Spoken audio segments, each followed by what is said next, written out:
Ondan hər ehtimal hazırlayın. Sən bilirsən də çərçivəsində. Bilmirəm mən. Hazır. Veririk evdə. Belə olur.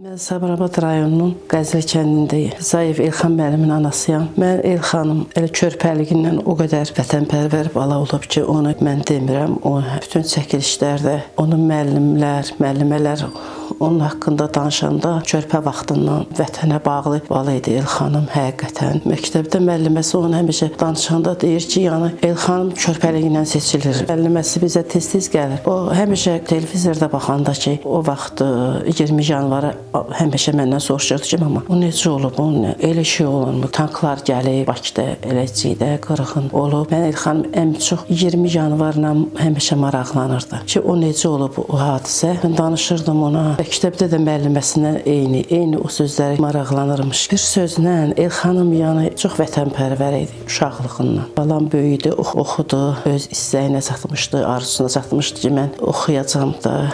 O oxudu. 3 il Bakı Kompüter Kollec məktəbində bitirmişdi. Məktəbin oxuya-oxuya onu elə bir məktəbi dondu. Əskərliyə getdi. Oradan gəldi, yenə də məktəbin davam elədi. Öz biliyinə, öz savadı ilə mənim balam oxumuşdu o məktəbi. Ondan sonra işə imtahan verdi, qəbul oldu. Özü hazırlaşmışdı evdə, öz kompüterində hazırlaşıb. Öz qonşu kəndimizdə İlxanım müəllim idi, dərs deyirdi. İlxanım 2 il dərs dedi məktəbdə.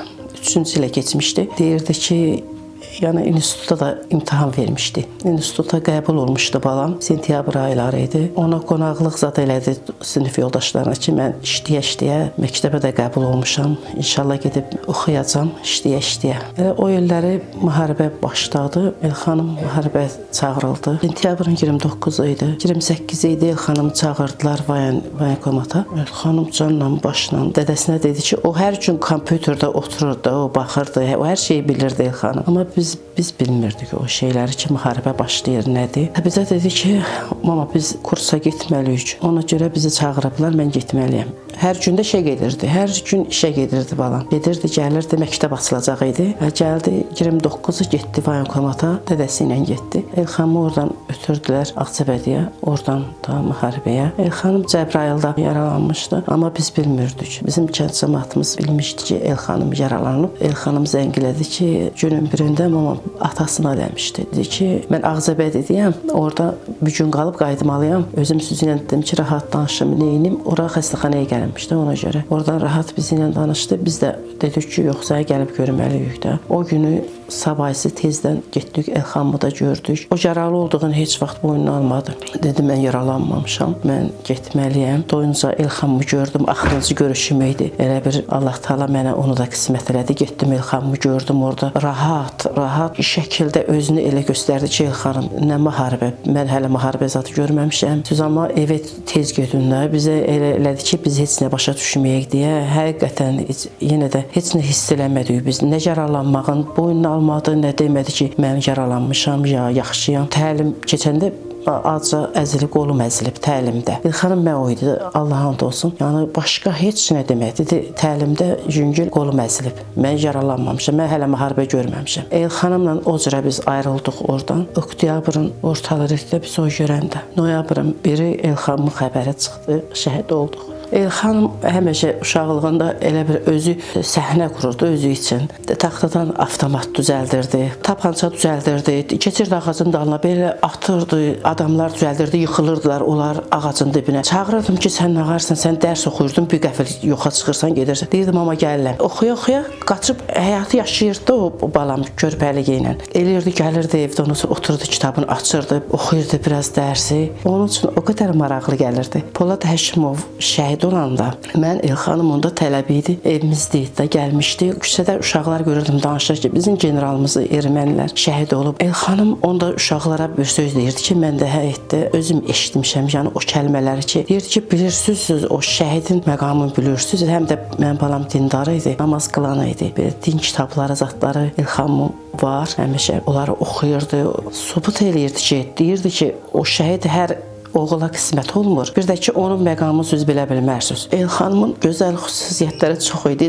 Bir mənfi xüsusiyyəti yox idi ki, Elxanımın oy deyim ki, bu cür idi. Elxanım mehriban, qayğıkeş. Atası bir kəlmə sözü ilə deyirdi ki, yəni budur, siz deyən olsun. Tez razılaşan idi. Heç vaxt demirdi ki, yox, belədir, elədir. Ona atası uşaqlığından bir dəfə dedi ki, Elxan, mən zəhmətkeş olmuşam. Sən oxumalısan. Bir dənə uşaqsan, sən oxu bala. Deyir, dədə, sən yəni sözünlə, sənin sözün mənə qüvvədir, dədə. Mən oxuyacam, özümə söz verirəm. Bacıları nişanlandı, toy zad eləyirdik. Məktəb qutaran deyirdi ki, sözü incinmək istəmirdim ki, gedib məktəbin oxuya-oxuya afisiyantlıq eləyib, pul azalanda afisiyantlıqla oxumuşdu mənim balam. Hüseynova Aynurə, Şəhid İlxan müəllimin bacısıyam. İlxan bir təhsil işçisi idi, müəllim idi. İlxanla nə qədər danışsaq, nələr danışsaq, bilirəm ki, azdır. Çünki İlxan həqiqətən seçilmiş, əsl vətənpərvər. İlxan elə bil təkcə evdən getmədi, həm də eldən getdi. Elə bir oğul idi ki, yəni onun şagirdlərinin gözü yaşlı qaldı. Ailənin özü nişanlı idi, evin tək oğlu idi. Biz iki bacı, bir qardaş idik. İlxanın şagirdi də onun yolunu davam etdirdi. İlxan şəhid olandan 2 il sonra İlxanın şagirdi Məmməd Həsənov Qasim Bilalıoğlu, o da qəhrəmancasına şəhidliyə yüksəldi. İlxan öz şagirdlərinə təkcə dərs yox, onları vətən ruhunda böyüdürdü. Vətən eşqi ilə, vətəni necə sevmək lazımdır. Hətta İlxanın şagirdinin biri müəllimimiz bizə təkcə İlxan şəhid olduqdan sonra demişdi, müəllimimiz təkcə bizə dərsi başa salmadı, həm də həyatı başa salırdı. Vətəni necə sevmək, necə qorumaq lazım olduğunu da öz əməli ilə, öz canı bahasına sübut elədi. Hər bir kəsin həyatında ideal bir insan olur da, yəni İlxan şəhid olduğuna görə bu gün, yəni İlxanın sağlığında, yəni qəşəng, yaxşı adın qazanmışdı İlxan. Həqiqətən seçilirdi bütün dost, tanış, hər yerdə İlxan adı ilə, nə bilim, hərəkəti ilə, oturuşu ilə, duruşu ilə İlxan həqiqətən seçilən oğlu idi. Mənim həyatda həqiqətən mənim də ideal özümə, öz qardaşımı bilirdim də. Hətta mən məktəb vaxtı balacalığımızdan danışa bilərəm. Uşaq olanda İlxanla məktəbə getməyi özümə belə fəxr bilirdim. Deyirdim ki, yəni bircə gedək də məktəbə. Əslində İlxan xoşlamırdı. İstəyirdim ki, o hamı bilsin ki, İlxan mənim qardaşımdır. O tam başqa bir hiss idi. Sağlığında fəxr elədiyim qardaşımın bu gün bəlkə də şəhidlik adı ilə daha çox fəxr eləyirəm. Amma onda lap İlxanın gəlişi ilə, İlxanı harda bir yerdə görəndə, İlxanın gəlişi ilə tam başqa cür fəxr eləyirdim sağlığında ki, bu mənim qardaşımdır. Hətta istəyirdim ki, belə başqalar da bilsin ki, mənim qardaşım İlxandır həqiqətən.